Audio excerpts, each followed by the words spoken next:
They were out early one morning, panning in the stream for gold, surrounded by the rising mountains.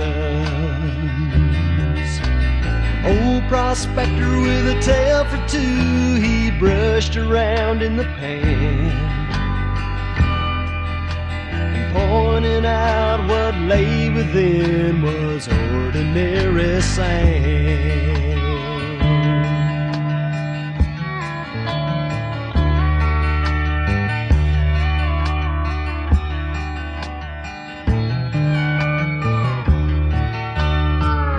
He began with his story about 20 years before,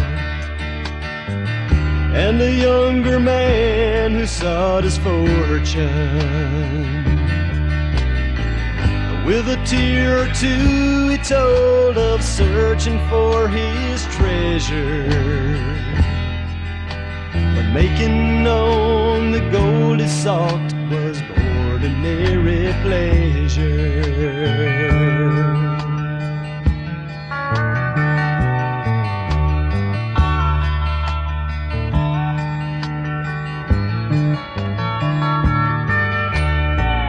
There were years of doing without, and there were years of plenty.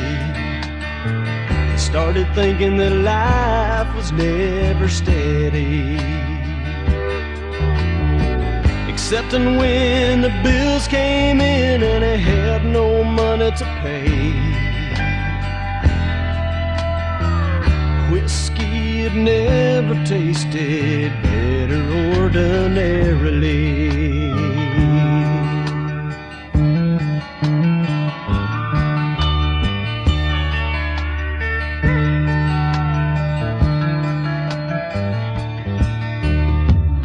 He concluded his story as he filled the air with a laugh, saying how he found the Lord and Savior, and how he found the river of life by which his day unfolds, and pointing out what stands within is not ordinary gold, and pointing out what stands within is not ordinary gold.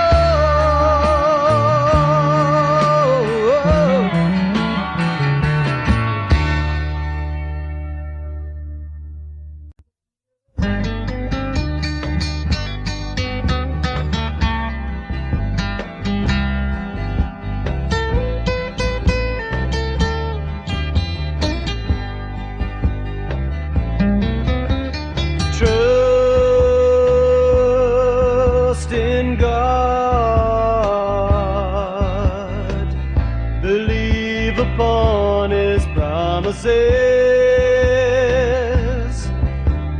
Through His word we can see His wonders, signs and miracles of His love. We can return His love with devotion, standing on His word before all men. We are His beloved and His chosen, walking in this life renewed with peace. Trust in God, believe upon His promises.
promises. Through His Word we can see His wonders, signs and miracles of His love. We can return His love with devotion, standing on His word before all men. We are His beloved and His chosen, walking in this life renewed with peace. Trust in God, believe upon His promises. Trust in God. All right, God bless. My name is Mark Wallace. This is True North Studio, and today the topic is Psalm 22, the song that saved the world. Have you ever wondered what went through the mind of Jesus while He was being crucified? It was a song. The final 3 minutes of Jesus' life, while staked to a post, He sang a very specific song. It was a song so perfect, so well chosen, so packed with meaning and hope that it helped Him complete His calling and believe to rise from the dead. Before we get into the song that saved the world, there are a few things you should know. A psalm is a song written by revelation from God, which means it has a very specific godly purpose and when believed will bring to pass a glorious outcome. Each psalm is specifically designed to help us set our minds and set the mood so we get through a particular event, good or bad. Now, there are not many things as powerful and inspiring as a well-chosen song. Athletes put on their headphones and pump themselves up before competitions with a very specific soundtrack. Preachers and politicians and motivational speakers lather up their worshipers with choice music before they walk out on the stage. And how boring would a Hollywood movie be without a well-chosen soundtrack? Think Rocky, The Bodyguard, Frozen, or Titanic. Psalm 22 is a song written by King David by revelation to help someone transition through the toughest battles in their life. This song was with Queen Esther when she helped save her people from genocide. It helped David to make it through the night when he was trapped in the lion's den. You can easily see part of this song in Jonah's prayer just before he blacked out and died in the belly of the well. Psalm 22 also helped Jonah believe to rise from the dead. There must be a big reason Jesus chose this Psalm 22 during His final 3 minutes of His majestic life. When believed, Psalm 22 is powerful enough to help you get through the worst of times. This song could literally save your life or the life of a loved one. That song went something like this: Denial and Anger. You're going to notice that Psalm 22 is a song that will seem eerily familiar to you. Each of you has, at one time or another, verbalized different parts of this song and probably didn't even realize it. This song helps us shift our mind through the stages of hurt and grief, from denial and anger to bargaining, through depression, and finally to the believing acceptance that comes from hope. You're going to hear Jesus singing a song that takes us from utter despair and moves us on an upward path to our ultimate glory. This was His song. Listen to the first verse. Psalm 22, 1 and 2. My God, why hast thou forsaken me?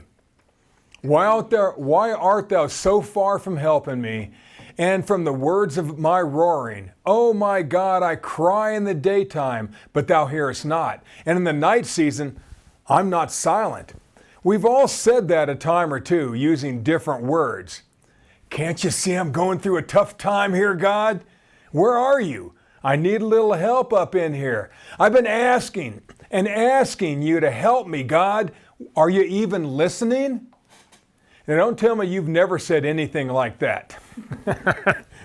If you've read the Bible a time or two, you're gonna remember that the first and last lines in this song were said by Jesus moments before he died. Why hast thou forsaken me? And it is finished. The part of the song that was left unwritten by the gospel writers was totally familiar to everyone in Israel. Some ministers try to dig Jesus out of the hole by telling us that Jesus never actually said that God forsook him. They scramble some Aramaic words and phrases to prove a point. These researching teachers are wrong because they didn't yet understand the purpose of this song. You will. Then there are the hellfire and brimstone preachers who try to tell us that God forsook Jesus because he became sin, and that makes my eye twitch. You know, even though we all hate to admit it, we've all wondered where God was when we really needed him. It usually is the first human response to a very bad situation. Why did you let this happen to me, God? We usually begin our transition through life's biggest problems with a little denial and a little bit of anger. Now bargaining. Now in this song we're going to shift our attention from denial and anger to bargaining with God. And we all do it. When the going gets really tough, we all try to make a deal with God. Bargaining, comparing, or trying to cut a deal with God is in this song because it's so human. This is step 2 in the healing process.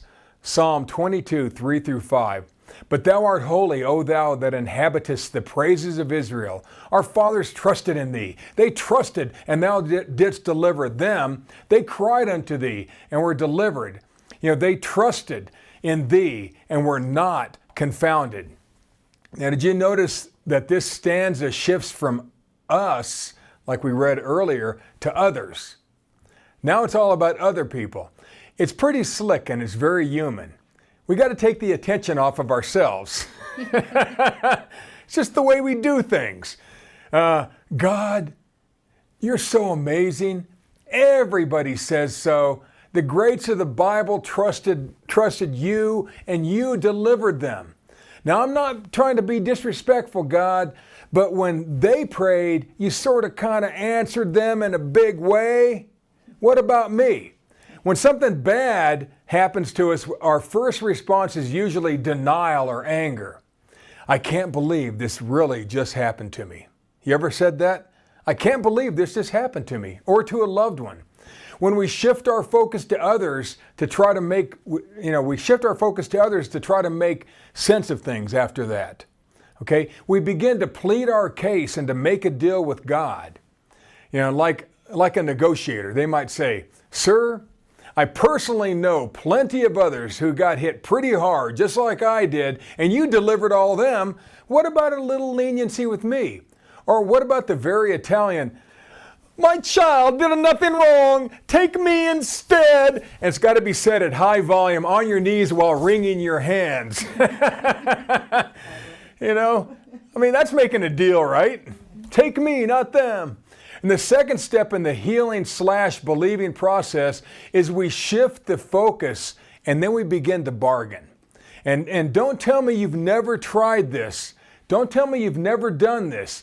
Please, God, please, I've been a really good boy or a really good girl. Please, please, please help me. Well, that's in this song. Now we're going to go into depression. Now, we don't like to think about this, but this song takes us from the anger and denial, it doesn't really happen, you know, to pleading and trying to make a deal with God, bargaining. And now we're going into depression. And then once our situation in life really begins to sink in, you've been hit hard, you got hurt, you're in the hospital, in a car wreck, your kid's sick, your grandma's dying, you know, something. Once our situation really begins to sink in, our thoughts typically turn inward again. Thinking about our messed up situation always gets us depressed. Now listen to what Jesus is saying in this next stanza, and it will blow your mind. This is Jesus. The song tries to make sense of why this happened and who is responsible. And I want to point out that King David, Jesus' great-great-great-great-great-great-grandfather, the man who wrote this song by revelation 1,000 years before Jesus was born, actually saw what was going on in the head and through the eyes of the future Christ. Now this is mind-boggling, but that's how vivid revelation can be. Now notice the clear revelation that David saw when he wrote this song. Psalm 22, verse 6. But I am a worm, and no man, a reproach of men, and despised of the people. Jesus sang that. The first point in this section is Jesus taking inventory of his body and emotions. You know, we do the same thing after an accident or attack. You know, are all my parts there? You know, I mean, all that. When your kid's born, don't you want to make sure? This is the same kind of thing. We go through a mental checklist at this point. And, and then it says, quote, I am a worm. This does not mean the little brown wiggly worm that you see in your garden. This worm is the world famous crimson beetle. And this important beetle scampers up a tree and holds on for dear life. And it usually attaches itself to the tree and will never move again once it begins to bear its own. It's just stuck there. And this beetle then bloats up, many times its size by inflating itself with some red liquid so it looks like a piece of red round fruit on a branch. And if you looked at a picture of this crimson beetle, it just looks like little berries all over a tree. Now, Jesus could see and feel his savagely beaten body begin to swell up. And you nurses would know that bodies will begin to swell after about 2 or 3 hours. You see, and he'd been beat for well over a day. And then he'd been pinned up by this point on that stake, on that post, for about 3 hours. So his body was, so what, so in his mind, he looked like the crimson beetle.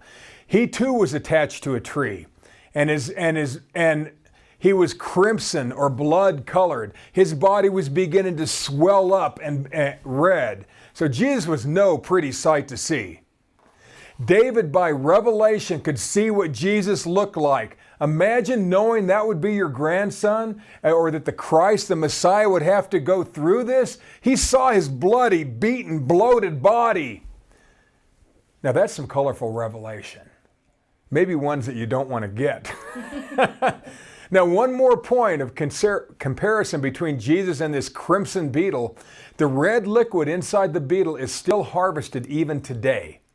For thousands of years, this red dye was used to stain cloth with its indelible red color. The crimson beetle's dye was the red dye used in Jesus' red crimson robe. It's also the same crimson dye used in the red stripes of the first American flag. That's where they got red. And you all have worn the red, something red that was made from the dye from this crimson beetle. All of you have.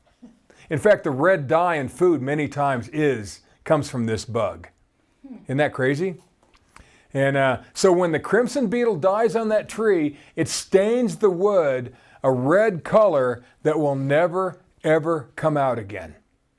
It just stains that wood. Now, to jump ahead of things a little bit, doesn't the blood and the memorial of Jesus' accomplishments indelibly impact all who believe? Sure. Now, the song goes from physical punishment to verbal attacks now. Now, we're still talking about depression, and sometimes words can hurt worse than wounds. And we're still talking about depression here. Jesus saw his beautiful body beaten beyond recognition. And after many hours of torture and 3 hours on that tree, Jesus knew he barely looked like a human anymore. He was all red, puffy, and swollen. Psalm 22, 7 and 8. All they that see me laugh me to scorn. They shoot out the lip. They shake their head, saying, He trusted on the Lord that he would deliver him. Let him deliver him, seeing he delighted in him. Now that's pretty rude, isn't it? Now the song points out what people are saying right in front of your face, right in front of the Christ. This is bullying at its best. David heard them talking through the eyes and ears of the Christ by revelation. You and your kids have gone through bullying at some level. Everybody does. Just when you begin to shine, just when you begin to advance in your life, someone tries to pull you back down. They liked you the way you were. They want you to know your place in the hierarchy.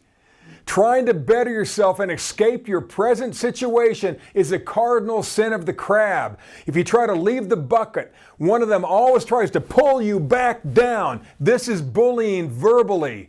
Today we hear about kids killing themselves because of cyberbullying, don't we? It happens. I remember when I was a young minister, my wife gave birth to a full-term, stillborn baby. And instead of a cry, we heard silence. And it still hurts. What also hurt us was a few of our fellow ministers actually told us, they actually said that this happened to us because we did something wrong. Now, don't get me wrong, we were comforted by many, many good people. Some of you who are listening, and you helped us during that time, but some of the leadership were pure evil and ignorant.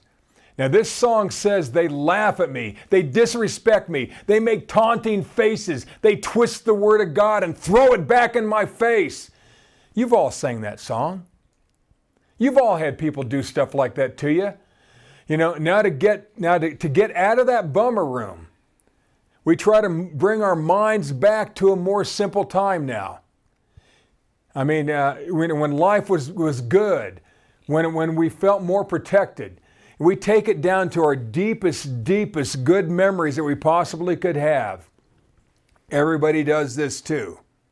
This song is just showing us the levels, the steps that people go through when they're in life's worst situations. Psalm 22, verse 9. But thou art he that took me out of the womb. Thou didst make me hope when I was upon my mother's breasts. I was cast upon thee from the womb. Thou art my God from my mother's belly. See, the connection between a mother and a child is usually deep. In the East, moms would nurse their children longer than modern mothers do. Kids may nurse until they were 4 years old or so. So that comfort from your mother would have been a great memory for kids. It would have been very normal. It'd be weird for us now seeing a 4-year-old, but it wasn't abnormal then. When they got a full set of chompers. See, but hey, that's how it was. You see, this part of the song is really talking about the simple comfort of a mom and the simple comfort of God. Your first understanding of God. When the Christ was born, Joseph laid baby Jesus on Mary's belly so he could begin to nurse. That's a beautiful sight. Now, spiritually, Mary gently, in her mind, at that very second, Mary gently handed Jesus over to God at that exact same second. She laid him, so to speak, on God's chest. And this is what Jesus imagines. So when the going gets tough, gets really tough, we usually go back to a simpler time in our life when we were totally cared for and we were loved like crazy. See, sometimes you just got to start it over again. You got to retool. Now, I've read that until about 50 years ago, when a man was dying on the battlefield, his last words would almost always be, Mom, no matter the country, no matter the language. I mean, Mom, until about 50 years ago, Mom was still the deepest, deepest thing that a man could ever remember in his life. Now Jesus' radiant reverie of Mom and God is yanked away in the song. Drama. Psalm 22, verse 11. Be not far from me, for trouble is near, for there is none to help. Now again, the song calls out for God because things are about to get worse, much worse. You ever notice that? You know, when bad things start happening, don't they start stacking up? You know, the reality of the situation is about to set in now. You ever gone through something bad or whatever, or something bad was happening to a family member, and you went to sleep and hoping you'd wake up and it wouldn't have happened? You know, or you were in jail and went to sleep and hoped you weren't in jail. I'll just move on from that one. You know, so see, most people usually stop there. They keep themselves in a quasi state of depression. And that's why so many people are taking all these drugs and stuff, because they don't know how to get to this next step we're going to get to in a moment. They don't take it to the next step because what's about to happen is so ugly. It's going to get better though, folks, okay? Now Psalm 22. Now this may not be a song that most of you would sing, but this is what Jesus needed the last 3 minutes of his life. And you'll see why towards the end. And it'll blow your minds. Psalm 22, 12 and 13. Many bulls have compassed me. Strong bulls of Bashan have beset me round. They gaped upon me with their mouths as a ravening lion and a roaring lion. We went from feeling like a worm, swollen crimson beetle, to being surrounded by bulls and a lion gorging itself on its prey. That's not really a pretty sight. I don't know if you've ever been surrounded by bulls. I have. They were angry at me. And it is freaking scary. And so the song now takes us into the spiritual. And what I had weren't even wild bulls. They were just bulls. Now the song's going into the spiritual. This is us unwrapping the situation to its least common denominator. It's going to be kind of depressing here. Two animals are mentioned here, being surrounded by stomping, snorting wild bulls that live near Bashan, and a hungry lion tearing at its meal. You ever seen that? You ever seen a cat or something, an animal just ripping everything apart? That's what he's talking about here. These are dangerous, wild, untamable animals. Okay? For you advanced thinkers, this relates to people born of the seed of the serpent. Call them children of the devil. You know, people who've sold out totally to the systems of the world. This evil will never be trained out of them and can never be trained out of them. We all know of people who do anything to stay at the top. We see the beginnings of this bully behavior in middle school. The song wants us to feel something when we realize where the attack is really coming from. Now we're going to get to the emotion of this song. And this is the mood that God, by way of David, wants Jesus to transition through. You know, it's still depressing, but at least we're moving. And sometimes when you're moving, you just got to keep, when things are bad, or what is that old saying? If you're going through hell, keep going. Mm-hmm. You just don't stop. You don't stop. You keep moving. And that's what this song does. It keeps Jesus moving through this horrible, horrible, horrible time. Psalm 22, 14 and 15. I'm poured out like water. All my bones are out of joint. My heart is like wax. It's melted in the midst of my bowels. We all know that sinking feeling in our gut when our world is crumbling around us. You know what I'm talking about? The term bones out of joint is very specific to Jesus here.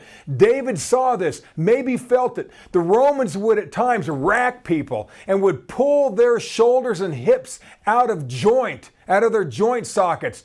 This is why Jesus could not carry his own cross. He just couldn't.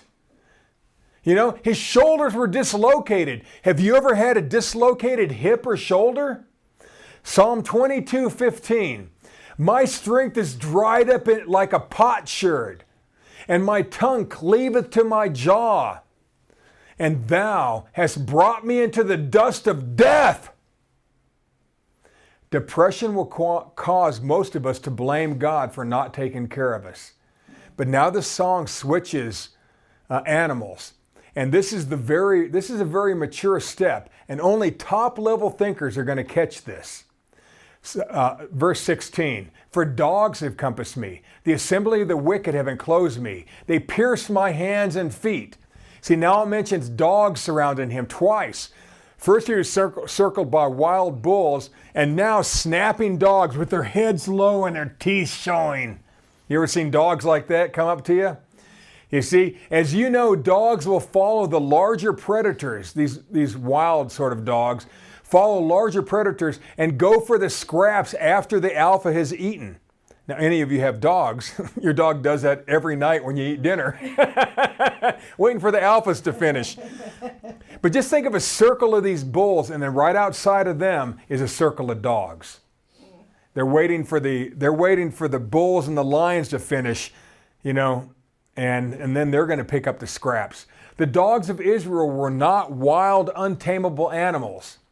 You know, they probably were feral. Now, a feral pup will revert to domestication if raised in a home. A wild lion or a bull can never really be domesticated and raised in your home, and should not be. You know, it calls these dogs the assembly of the wicked. And these are the pawns of the devil, or the pawns of these super evil men and women. And these are people, you know, who are manipulated to act and speak against you. It's like your best friend turning on you, because of pack mentality. You know, they wanted to up their status. You know that they really don't mean it, but it still hurts you. See, now I hope you saw the words, they pierced my hands and feet. Did any of you notice that? Now, if that doesn't help you see who this song was really written about, I don't know what to say. The Romans literally nailed Jesus to the wooden post through his hands and feet. David saw this. David saw this. Crucifixion was not a form of punishment in David's day. It really didn't even exist then. This must have been shocking for David to see. This is still a song, folks. And this is still the song Jesus is singing, okay? It's a very dark song so far. But it's going to take us to another place. You know, we all go through dark times, don't we? Bad things happen to us and the people we love. Now verse 17 of Psalm 22. I may tell all my bones. They look and stare upon me. See, he can count his bones peeking through his red bloated skin. He's taken inventory. It's a bit depressing. The Romans had a whip that would literally pull the meat off of somebody's body. The Romans were very good at keeping you alive so that you could be crucified while you were still alive. They would be laughed at, the soldiers, if they actually killed you with their torches. So they would just take you right to the point before you die, and then they would crucify him. So it was all intimidation. You see, now it's depressing. What David saw was depressing. What Jesus was going through was super depressing. How do you control your mind when you're in that kind of pain? When you're in utter agony? Verse 18. They part my garments among them and cast lots upon my vesture.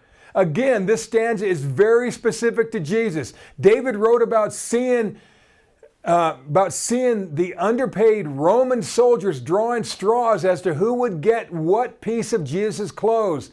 This also tells us something. This also lets us know that Jesus was stripped naked and was hanging there totally exposed for everybody to pass by and see. Now, that's not real comfortable. Okay? Have you ever been called out and attacked openly at work or school or at church? It's very humbling. It's very disturbing. It's very depressing. Have your friends ever turned on you to improve their social standing? Probably. Now we wrap this section of the song up. Verse 19 through 21. Be not far from me, O Lord. O my strength, haste thee to help me. Deliver my soul from the sword, my darling from the power of the dog. Save me from the lion's mouth, for thou hast heard me from the horns of the unicorn. Now, David recaps what we all go through, and we all go through this stuff. I need you right now, God. Deliver me from the predators and the scavengers. And two phrases I need to explain. The King James Version calls God my darling, which simply means you're my one and only God, and I love you. I love you, man. You see, and the horns of the unicorn, plural, horns, is a funny translation. Okay. Now, the word unicorn is not a pretty white pony with a single horn sticking out of its head and a long blue mane for little girls to brush with tiny plastic, combs. It would have been quite a magical moment for Jesus to picture himself surrounded by a snarling herd of angry unicorns. Oh my word. A unicorn is just a poor translation of a wild bull of Bashan. That's all that word unicorn. I don't know why they translate it like that. Somebody just, they're just messing with us. As the Italians say, you mess with the bull, you get the horns. You see, so don't mess with the Italians, you see. And this ends the anger, the bargaining, and the depression sections of this song. This is as far as most people go when transitioning through grief. This is where people stop. This is where people get stuck in that endless loop of horror that goes on in their minds, and they just can't stop it. You see, because they don't go to this next level we're about to. But we're going to see. Now, I call this the believing acceptance that comes from hope. The believing acceptance that comes from hope. This song now is going to take us further than most people are willing to allow their minds to go or train their minds to go. This next section is where all the victory in life will lie. Psalm 22 is growing through the grief process. And the further we go in this song, the better our life is going to be. Now, we start off in denial, which turn quickly into anger at God, and we feel hopeless, helpless, and forsaken. And next we start the bargaining process. If you can help them, how about helping me? Then our thoughts turn inward, and we slip into layers of depression, and then the attacks start ramping up. And finally, we build our hope, which builds our believing that we too will be raised from the dead. Now, this is advanced level believing, folks. This is hope at its best. Try to picture in your minds what David and Jesus and so many of the greats did in their minds so they could believe for deliverance. This is bringing to mind a clear picture of your future hope. This is not easy when you're in the midst of pain or some type of private hell. Psalm 22:22. I will declare thy name unto my brethren. In the midst of the congregation, I will praise thee. Now, this is future thinking now. This is future thinking. This was in Jonah's prayer. This is when everyone who had made it to heaven will be standing there together. And there's going to come a day where everybody's up, and then it's going to be one giant congregation of people. And that's what Jesus is picturing now in his mind, is when everything's done, there's in the judgment of the just and the unjust, and all the good are left, and there's a great congregation of people. And then he says, and then he sings, ye that fear the Lord, praise him. All ye, the seed of Jacob, glorify him, and fear him, all ye the seed of Israel. Now, this part of the song is written directly to those of the house of Israel who had made it. And not all of them are going to make it. Just because you're a Jew or from or lived in Israel doesn't mean you're going to make it. Okay? It's whoever God determines was just. Okay? Now, we're talking about Israel. We're not talking about Christians here, okay? It's different. You see? Or this is anybody else on earth who is not a Christian. We'll get to you Christians later, okay? So now Psalm 22, verse 24.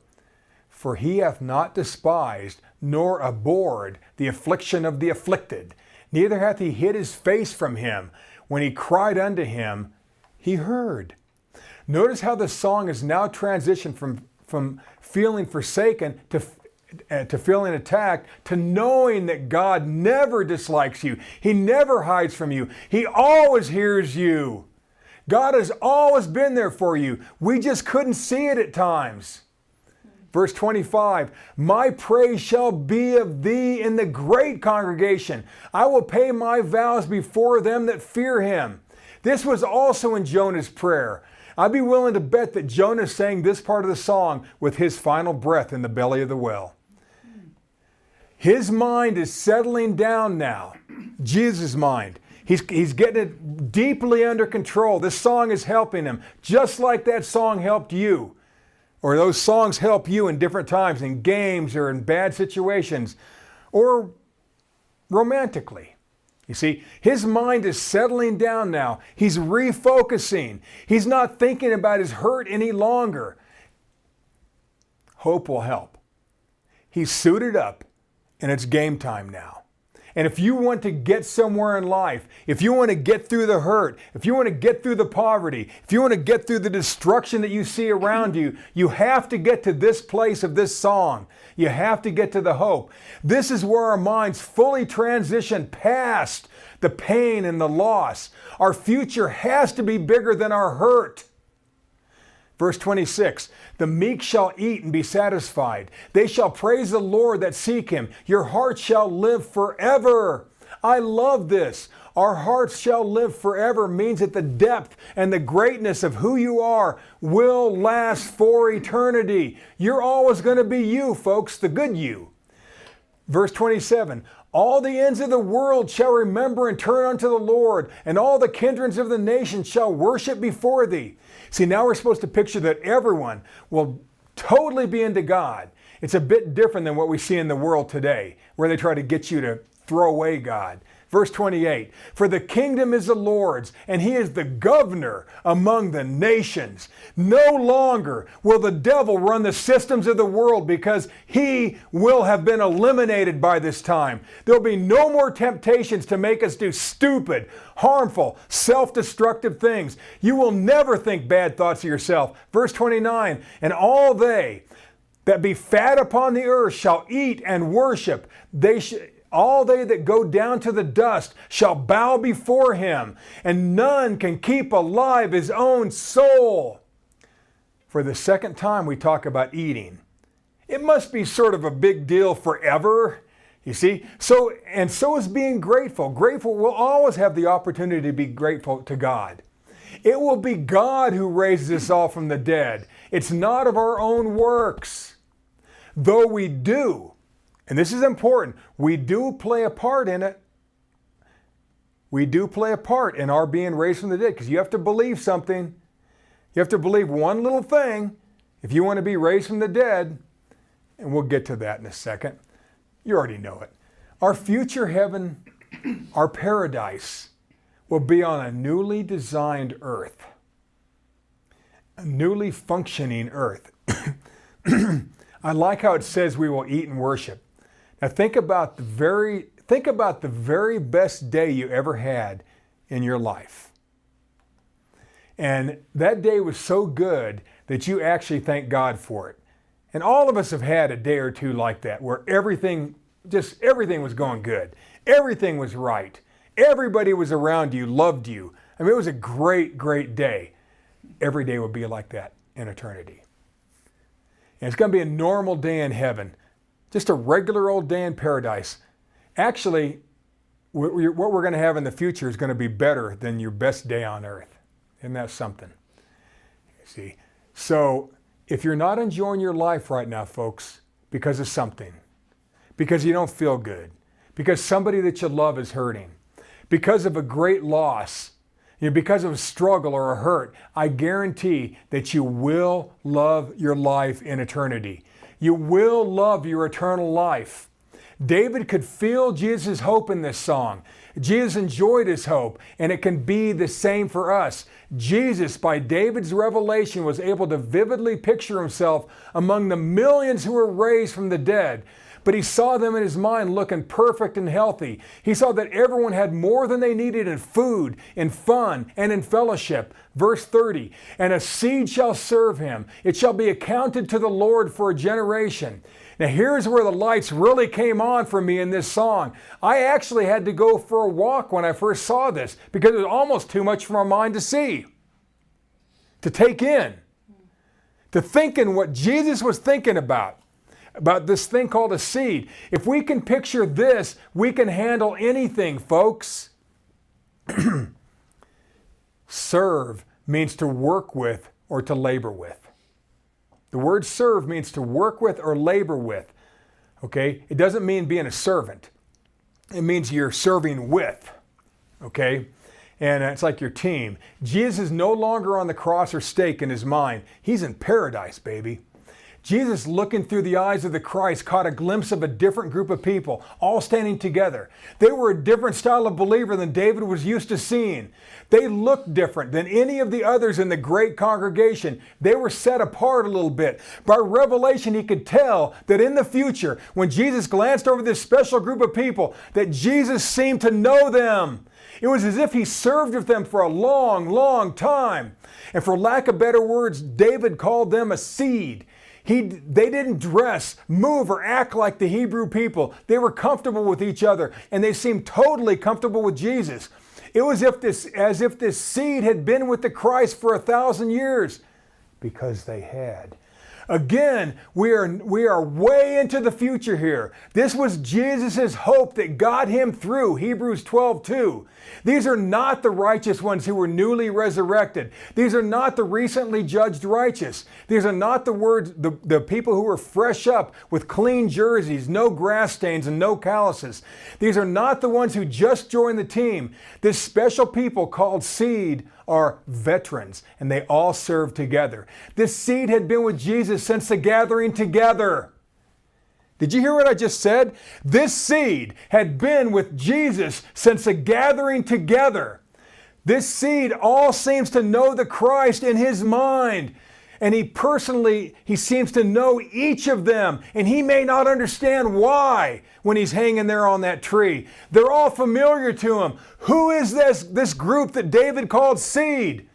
Jesus, while nailed on the post like a crimson beetle, bloated, bloody, battered, he is still mentally sharp. He made his mind hope. And this song helped him remember what he needed to remember. He sees the entire great congregation, every single person who was ever raised. But at the front of that humongous group of millions of people are a group of people who seem eerily familiar to him. They look different. They move different. They're being totally comfortable. They're totally comfortable being there. It feels like he's known them for 1,000 years. He locks eyes with them. No fear. None of them glanced away when he looked at him. He sees that familiar knowing grin that he's pictured on their faces most his life. He'd pictured this for years. He built this hope, folks. The song has one last verse, one last thought, one last point, and it is a great one. What happens next in the song is mind-blowing and should be. Psalm 22:31, they shall come and shall declare his righteousness unto a people that shall be born. He hath done this. Now, why did he need to stay alive to this point? You might be surprised. There must be a big reason, right? Why did Jesus have to stay alive 3 more minutes and sing this silly little song? Okay? The last verse of this song is so poorly translated that it should be behind bars and wearing an orange jumpsuit. You see, they shall come are the seed of that verse 30. They shall come. They and those who are going to come, who are going to step forward, are the seed of verse 30. Who are these people? The ones he just sang about. He pictures this group of people stepping forward in the last couple of breaths, and their job was to declare, the word declare is the word manifest. So the words shall be born brings Jesus' mind back to the present situation, to why he allowed himself to go through this living hell on earth. Why did he do that? His joyful focus was on his hope, his future, but his mind was firmly set on what he would bring to pass in just 50 days after his death. Think day of Pentecost. For years I thought Jesus was just hanging there, alone. He takes his last ragged breath. He belts out the words, "It is finished," then gives up the ghost, dies, thunder cracks, an earthquake rumbles, temple curtains rip, and it's over. His head falls softly forward. Well, that's not what was going on inside Jesus' head. Even Jesus had to get his mind to the place he believed that he would rise from the dead. Yes, even Jesus had to believe that Jesus would rise from the dead. And folks, this song helped him. You ever think that before? Jesus had to believe that he was going to rise from the dead. And this song got him to that place. Because if he did not rise from the dead, then we would never be born again. We could never believe that he rose from the dead, right? Right. The world would be a different place. He had to set his mind with this song of hope to believe that he rose from the dead. We have to get to the point where we can picture our hope so clearly that we fully can anticipate our eternity. Can you do that yet? Have you worked this mind picture of your future? Have you tried? Most of us talk about it. Cartoons show it. TV shows talk about it. But what will it really be like? Imagine you're in this huge group. You're at the front. Well, let me finish this up. I'm jumping ahead. Let's read the last part of this verse from the TPT. And they will all declare, "It is finished." Now, did you notice that it says here that they will declare? It was not just Jesus. In his mind, when he said, "It is finished," in his mind, this whole group of seed, these millions of people that had served with him for well over 1,000 years, all shouted, they'd stepped forward, and they shouted at the same time that they in this verse are this seed. Now, it was not just Christ that was shouting out the closing words of his song, the final words of his earthly life. It was Jesus and the entire group David and Jesus called seed. Who is this seed?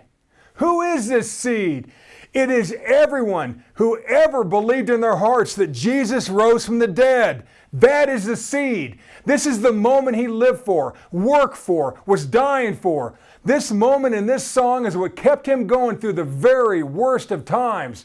He had already experienced this moment. He'd already lived it out 1,000 times in his mind. Even though it was 1,000 years in his future, it was as if it was happening right now to him. And that's how clear our hope should be. That, my friends, is a clear and present hope. Imperfection takes on perfection. Death is gone. It's flat out joy time now. He won. We won. Yet there's more. This moment in his mind is more exciting than the confetti bombs after winning the Super Bowl. This is better than scoring the last second goal in the World Cup finals and sliding on your knees with your fists in the air and your shirt up as a stadium in the world erupts.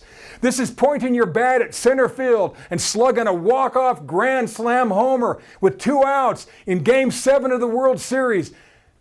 This is that kiss you've been waiting for at the end of every Hallmark movie. You see, when he won, we won. What Jesus saw in his mind at the end of that song was his vision of the future you. You standing there, you yelling with the Christ at the same time he's saying it out loud with his last breath. He can envision your lips moving. In his mind, you are as close to him as his own flesh. It's like you're part of his own body. You are his joy. You are part of the joy set before him that gave him the hope during these last 3 horrible days of hell. You see, when Christ looks out at that massive crowd, he locks eyes with you. He knows you like he knows himself. He nods your way, flashes a little smile. You are totally familiar to him. Jesus saw you and I, millions of others, in unison, singing, saying, shouting in 1,000 different languages, "We won! It's finished!" Can you see it? Do you feel it? That's how the Christ pictured his hope.